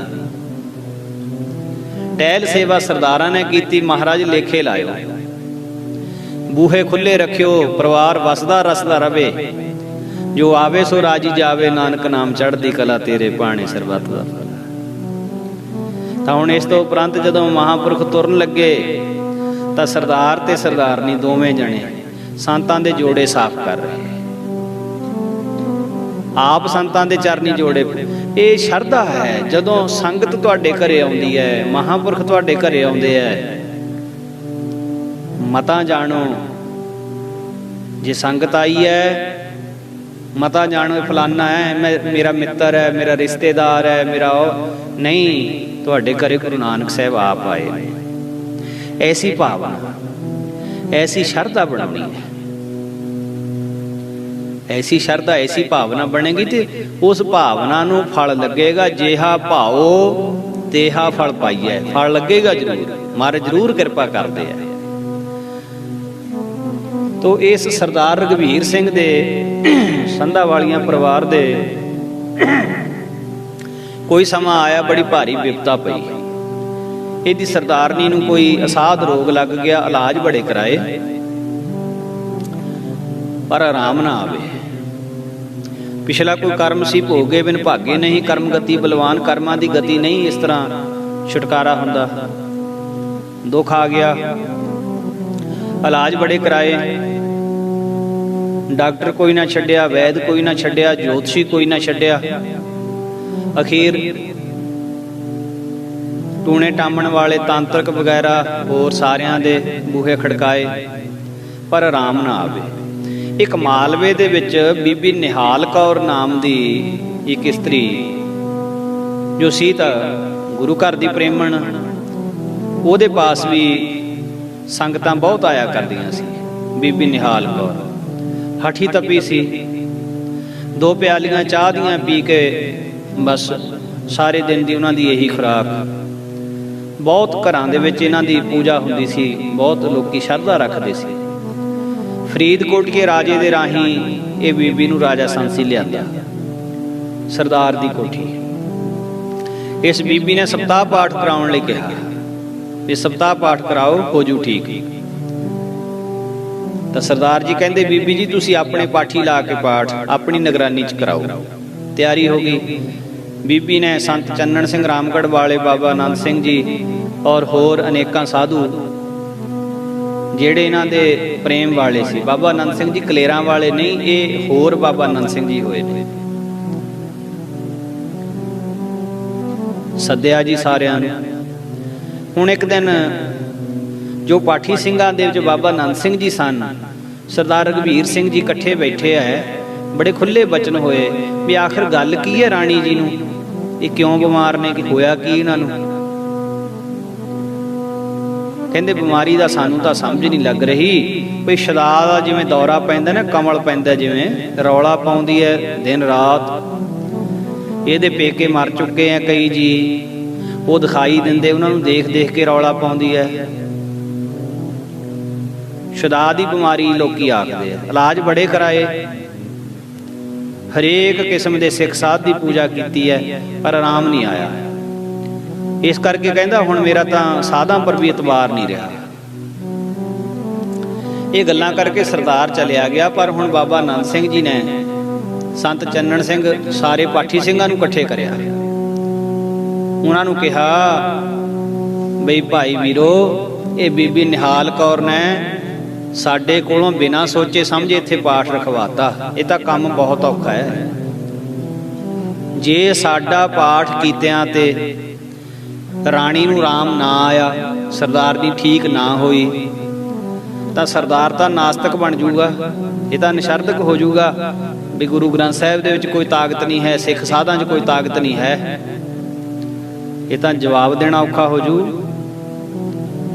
ਕਹਿੰਦੇ ਫੇਰ, ਕਹਿੰਦੇ ਹੁਣ ਮੈਨੂੰ ਤਾਂ ਇੱਕੋ ਹੀ ਰਾਹ ਦੀਦਾ ਹੈ ਵੀ ਜੇ ਹਰਖਵਾਲਗੇ ਸੰਤ ਆ ਜਾਣ, ਬਾਬਾ ਜਵਾਲਾ ਸਿੰਘ ਜੀ, ਤਾਂ ਉਹ ਕੋਈ ਗੱਲ ਕਰ ਸਕਦੇ ਹੈ। ਸਰਦਾਰ ਨਾਲ ਸਲਾਹ ਕੀਤੀ। ਸਰਦਾਰ ਨੇ ਆਪਣੀ ਕਾਰ ਭੇਜੀ। ਜਿਸ ਵੇਲੇ ਸਿੰਘ ਲੈਣ ਵਾਸਤੇ ਮਹਾਂਪੁਰਖਾਂ ਨੂੰ ਸੰਤਗੜ੍ਹ ਡੇਰੇ ਆ ਗਏ ਤੇ ਅੰਮ੍ਰਿਤ ਵੇਲੇ ਦਾ ਸਮਾਂ ਸੀ ਤੇ ਸੰਤ ਮਹਾਰਾਜ ਬਲਾਚੌਰ ਜਾਣ ਵਾਸਤੇ ਤਿਆਰੀ ਕਰੀ ਬੈਠੇ ਸੀ। ਜਦ ਜਾ ਕੇ ਸਾਰੀ ਗੱਲਬਾਤ ਦੱਸੀ ਤੇ ਸੰਤ ਮਹਾਰਾਜ ਬਾਬਾ ਜੋਧ ਸਿੰਘ ਨੂੰ ਸੱਦ ਕੇ ਕਹਿੰਦੇ, ਕਾਕਾ ਤਿਆਰੀ ਕਰ ਬਈ, ਰਾਜਾ ਸਾਂਸੀ ਜਾਣਾ ਹੈ। ਕਹਿੰਦੇ ਮਹਾਰਾਜ ਆਪਾਂ ਤਾਂ ਬਲਾਚੌਰ ਜਾਣਾ ਸੀ, ਹਜ਼ੂਰ ਇੱਕਦਮ ਪ੍ਰੋਗਰਾਮ ਬਦਲੀ ਹੋ ਗਿਆ। ਕਹਿੰਦੇ ਹਾਂ ਭਾਈ ਜੋਧ ਸਿਆਂ, ਇੱਧਰ ਸਾਡੇ ਸਾਧ ਕੜਿੱਕੀ 'ਚ ਫਸੇ ਹੋਏ ਆ, ਪਹਿਲਾਂ ਇਹਨਾਂ ਨੂੰ ਛਡਾ ਲਈਏ। ਅਕਾਲ ਪੁਰਖ ਵੱਲੋਂ ਸਾਨੂੰ ਹੁਕਮ ਹੋਇਆ ਵੀ ਪਹਿਲਾਂ ਇਹਨਾਂ ਸਾਧਾਂ ਦੀ ਸਾਰ ਲਓ, ਇਹ ਫਸੇ ਹੋਏ ਆ, ਤਾਂ ਹੁਣ ਸਾਨੂੰ ਰਾਜਾ ਸਾਂਸੀ ਜਾਣਾ ਪੈਣਾ। ਉਸ ਵੇਲੇ ਫਿਰ ਸੰਤ ਮਹਾਰਾਜ ਆਪ, ਬਾਬਾ ਜੋਧ ਸਿੰਘ ਤੇ ਤਹਿਸੀਲਦਾਰ ਜਗਤ ਸਿੰਘ ਇਹ ਕਾਰ ਵਿੱਚ ਬੈਠ ਕੇ ਸੰਤ ਚੰਨਣ ਸਿੰਘ ਜੀ ਲੈਣ ਆਏ ਸੀ। ਰਾਤ ਤੱਕ ਰਾਜਾ ਸਾਂਸੀ ਪਹੁੰਚ ਗਏ। ਸਰਦਾਰ ਨੇ ਸੰਤਾਂ ਦਾ ਸਤਿਕਾਰ ਬੜਾ ਕਰਿਆ। ਮਹਾਂਪੁਰਖ ਕਹਿਣ ਲੱਗੇ, ਕਹਿੰਦੇ ਸਰਦਾਰ ਜੀ, ਤੁਸੀਂ ਚਾਹੁੰਦੇ ਹੋ ਵੀ ਸਰਦਾਰਨੀ ਠੀਕ ਹੋ ਜੇ? ਕਹਿੰਦਾ ਮਹਾਰਾਜ ਇਸੇ ਹੀ ਕਰਕੇ ਤਾਂ ਸਾਰਾ ਯਤਨ ਕਰ ਰਿਹਾ। ਕਹਿੰਦੇ ਇਹ ਦੱਸੋ ਵੀ ਤੁਹਾਡਾ ਨਿਤਨੇਮ ਕੀ ਹੈ? ਸੰਤ ਮਹਾਰਾਜ ਕਹਿੰਦੇ ਕਿੰਨੀ ਬਾਣੀ ਪੜ੍ਹਦੇ ਹੋ, ਕਿੰਨਾ ਸਿਮਰਨ ਕਰਦੇ ਹੋ? ਕਹਿੰਦਾ ਜੀ ਪਾਠ ਸਿਮਰਨ ਕਰਨ ਦਾ ਤਾਂ ਟਾਈਮ ਹੀ ਨਹੀਂ ਹੈ, ਮੈਨੂੰ ਤਾਂ ਦੀਵਾਨਖਾਨੇ ਵਿੱਚੋਂ ਨਹੀਂ ਸਮਾਂ ਮਿਲਦਾ। ਕਿਉਂਕਿ ਅੰਗਰੇਜ਼ਾਂ ਨੇ ਸਰਦਾਰ ਨੂੰ ਸੰਧਾ ਵਾਲੀਏ ਨੂੰ ਆਨਰੇਰੀ ਮੈਜਿਸਟ੍ਰੇਟ ਦੀ ਪਦਵੀ ਦਿੱਤੀ ਹੋਈ ਸੀ। ਆਨਰੇਰੀ ਜੱਜ ਦੀ ਪਦਵੀ ਕਚਹਿਰੀ ਲਾਉਂਦਾ ਸੀ ਇਹ। ਕਹਿੰਦਾ ਜੀ ਕਚਹਿਰੀ ਤੋਂ ਹੀ ਨਹੀਂ ਵੇਲ ਮਿਲਦਾ। ਕਹਿੰਦੇ ਪਰਿਵਾਰ ਦੇ ਵਿੱਚ ਹੋਰ ਕੋਈ ਬਾਣੀ ਪੜ੍ਹਦਾ ਹੋਵੇ ਸਿਮਰਨ? ਕਹਿੰਦੇ ਬਿਲਕੁਲ ਵੀ ਨਹੀਂ ਜੀ, ਕੋਈ ਵੀ ਨਹੀਂ। ਤਾਂ ਮਹਾਂਪੁਰਖ ਕਹਿੰਦੇ ਫੇਰ ਟੇਢੀ ਬਾਗ ਟੇਢੇ ਚੱਲੇ ਲਾਗੇ ਪੀਰੇ ਖਾਨ, ਭਾਓ ਭਗਤ ਸਿਉ ਕਾਜ ਨ ਕਛੂਆ ਮੇਰੋ ਕਾਮ ਦੀਵਾਨ। ਮਹਾਂਪੁਰਖਾਂ ਨੇ ਜਦ ਇਹ ਪੰਕਤੀ ਪੜ੍ਹੀ, ਕਹਿੰਦੇ ਵੀ ਤੁਹਾਡੇ ਫੇਰ ਇੱਥੇ ਸੁੱਖ ਕੀ ਵਸੂ? ਜਿਸ ਘਰ ਵਿੱਚ ਕੋਈ ਨਾਮ ਨਹੀਂ ਜਪਦਾ, ਸਿਮਰਨ ਨਹੀਂ ਕਰਦਾ, ਉਸ ਘਰ ਵਾਲੇ ਆਪ ਵੀ ਭੂਤਨੇ ਹੁੰਦੇ ਐ ਤੇ ਉਹਨਾਂ ਦੇ ਫਿਰ ਰਿਸ਼ਤੇਦਾਰ ਬਾਕੀ ਭੂਤਨੇ ਵੀ ਉਹਨਾਂ ਨੂੰ ਮਿਲਣ ਆਏ ਜਾਂਦੇ ਆ। ਹੁਣ ਕਹਿੰਦੇ ਬਈ ਗੱਲ ਸੁਣ ਲੈ, ਇਸ ਵਿਧੀ ਦੇ ਨਾਲ ਜੇ ਸਿਮਰਨ ਕਰੋਗੇ, ਨਾਮ ਜਪੋਗੇ ਤੇ ਬੀਬੀ ਠੀਕ ਹੋ ਜਾਏਗੀ, ਨਹੀਂ ਤਾਂ ਸਾਨੂੰ ਨਾ ਕਿਹੋ। ਐਦਾਂ ਨਹੀਂ ਠੀਕ ਹੋਣਾ ਇਹਨੇ। ਹੋਰ ਮਹਾਂਪੁਰਖਾਂ ਨੇ ਦੱਸਿਆ ਵਿਧੀ ਕੀ ਹੈ ਜੀ? ਕਹਿੰਦੇ ਅਖੰਡ ਘਿਓ ਦੀ ਜੋਤ ਜਗਾਉਣੀ ਹੈ, ਧੂਪ ਦਾ ਪਹਿਰਾ ਰੱਖਣਾ ਹੈ, 2 ਘੰਟੇ ਮੂਲ ਮੰਤਰ ਦਾ ਜਾਪ ਹੋਣਾ ਚਾਹੀਦਾ, ਕੇਸੀ ਇਸ਼ਨਾਨ ਕਰਕੇ ਨਵੇਂ ਚਿੱਟੇ ਵਸਤਰ ਪਹਿਨ ਕੇ ਬੈਠਣਾ ਹੈ, ਚੜ੍ਹਦੇ ਵੱਲ ਨੂੰ ਮੁੱਖ ਕਰਕੇ 2 ਘੰਟੇ ਸਿਮਰਨ ਹੋਣਾ ਚਾਹੀਦਾ।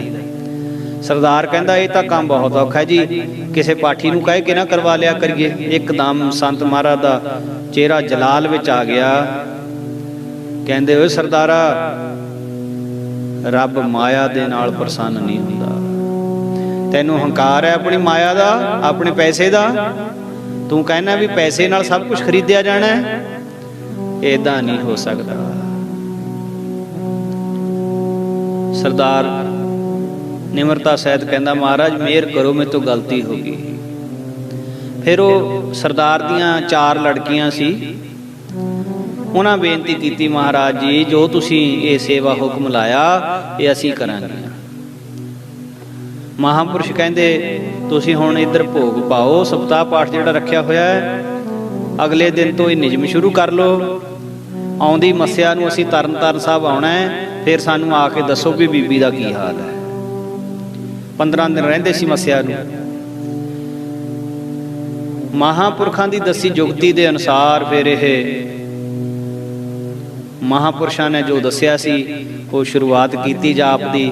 15 ਦਿਨ ਬਾਅਦ ਤਰਨਤਾਰਨ ਸਾਹਿਬ ਜਾ ਕੇ ਦੱਸਿਆ ਗਿਆ, ਬਾਬਾ ਜੀ ਹੁਣ ਜੋ ਆਲ ਪਤਾਲ ਬੋਲਦੀ ਸੀ ਬੀਬੀ ਚੁੱਪ ਕਰ ਗਈ ਹੈ, ਬੋਲਦੀ ਨਹੀਂ ਹੈ, ਨਾ ਕੱਪੜੇ ਪਾੜ ਪਾੜ ਸਿੱਟਦੀ ਹੈ, ਕੁਛ ਸ਼ਾਂਤੀ ਹੋ ਗਈ ਹੈ। ਬਾਬਾ ਜੀ ਕਹਿਣ ਲੱਗੇ, ਕਹਿੰਦੇ ਇਹ ਜਾਪ ਬੰਦ ਨਾ ਕਰਿਓ, ਅਗਲੀ ਮੱਸਿਆ ਫੇਰ ਆਇਓ। ਭਾਵ ਕਹਿਣ ਤੋਂ ਇਹ ਹੈ ਅਗਲੀ ਮੱਸਿਆ ਹੋਰ, ਅਗਲੀ ਮੱਸਿਆ ਹੋਰ। ਏਦਾਂ ਮਹਾਂਪੁਰਖਾਂ ਨੇ ਕਈ ਮਹੀਨੇ ਇਸ ਪਰਿਵਾਰ ਦੇ ਕੋਲੋਂ ਜਪ ਤਪ ਕਰਵਾਇਆ ਔਰ ਬੀਬੀ ਬਿਲਕੁਲ ਠੀਕ ਹੋ ਗਈ, ਬਿਲਕੁਲ ਤੰਦਰੁਸਤ ਹੋ ਗਈ। ਸੋ ਇਸ ਤਰ੍ਹਾਂ ਨਾਲ ਮਹਾਂਪੁਰਖਾਂ ਦੇ ਜੀਵਨ ਦੇ ਬਿਰਤਾਂਤ ਹਨ। ਮਹਾਂਪੁਰਖ ਨਾਮ ਜਪਦੇ ਤੇ ਨਾਮ ਜਪਾਉਂਦੇ। ਆਪ ਜਪੈ ਅਬ ਰਹਿ ਨਾਮ ਜਪਾਵੈ। ਆਪ ਤਾਂ ਜੁੜੇ ਹੁੰਦੇ ਮਹਾਂਪੁਰਖ, ਤੇ ਮਹਾਂਪੁਰਖ ਜਿਹੜਾ ਪਰਉਪਕਾਰ ਕਰਦੇ ਹੈ ਦੁਨੀਆ ਨੂੰ ਜੋੜਨ ਦਾ, ਦੁਨੀਆ ਨੂੰ ਜੋੜਨ ਦਾ। ਐਸੇ ਮਹਾਂਪੁਰਖਾਂ ਨੂੰ ਸਦਾ ਸਦਾ ਨਮਸਕਾਰ ਹੈ। ਸੋ ਆਓ ਇਤਨੀ ਹਾਜ਼ਰੀ ਸਮਾਂ ਪ੍ਰਵਾਨ ਕਰਿਓ। ਸਮਾਂ ਹੋ ਗਿਆ, ਸਮਾਂ ਇਜਾਜ਼ਤ ਨਹੀਂ ਦਿੰਦਾ ਜੀ। ਹੋਈਆਂ ਭੁੱਲਾਂ ਦੀ ਮਾਫੀ ਬਖਸ਼ਿਓ। ਮਹਾਰਾਜ ਸਭ ਦਾ ਭਲਾ ਕਰਨ। ਹੋਈਆਂ ਬੇਅੰਤ ਭੁੱਲਾਂ ਦੀ ਮਾਫੀ ਬਖਸ਼ਿਓ। ਦੋਵੇਂ ਹੱਥ ਜੋੜ ਕੇ ਸਤਿਗੁਰਾਂ ਨੂੰ ਨਮਸਕਾਰ ਕਰਦੇ ਫਤਿਹ ਬੁਲਾਓ ਜੀ। ਵਾਹਿਗੁਰੂ ਜੀ ਕਾ ਖਾਲਸਾ, ਵਾਹਿਗੁਰੂ ਜੀ ਕੀ ਫਤਿਹ।